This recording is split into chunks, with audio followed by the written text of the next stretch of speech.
ay rated SPG. Striktong patnubay at gabay ng magulang ang kailangan. Maaaring may masiselang tema, lengguwahe, karahasan, sexual, horror o droga na hindi angkop sa mga bata.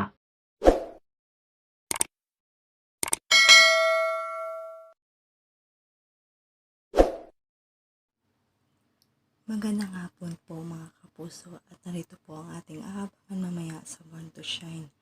So hayun na nga, nag-usap nga itong si Jessie at Megan dahil nakukonsensya na si Jessie sa ipinag-uutos sa kanya ni Megan na sirain ang karir ni Jenny.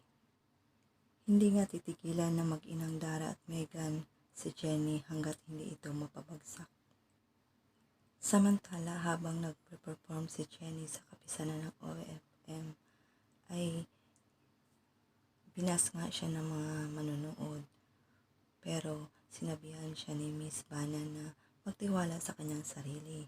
Kaya bumalik ng stage itong si Jenny at kumanta.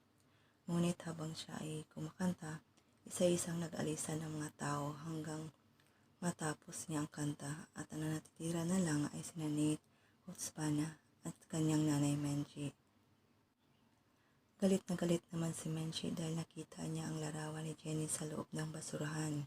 Kinuha niya ito at sinabihan si Jenny na hindi siya dapat sa basurahan.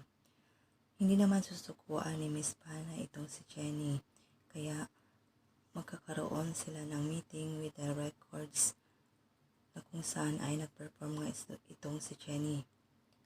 Ngunit mukhang hindi nga siya nagustuhan ni Mr. Regala. Matapos siya mag-perform, tinanong ni Coach Bana si Mr. Regala kung nagustuhan niya ba ang performance ni Jenny. Pero sa tono ng kanyang pananalita, hindi niya nga gusto itong si Jenny. Lahat ng yan ay ating aabangan mamaya. Maraming salamat po sa panonood. God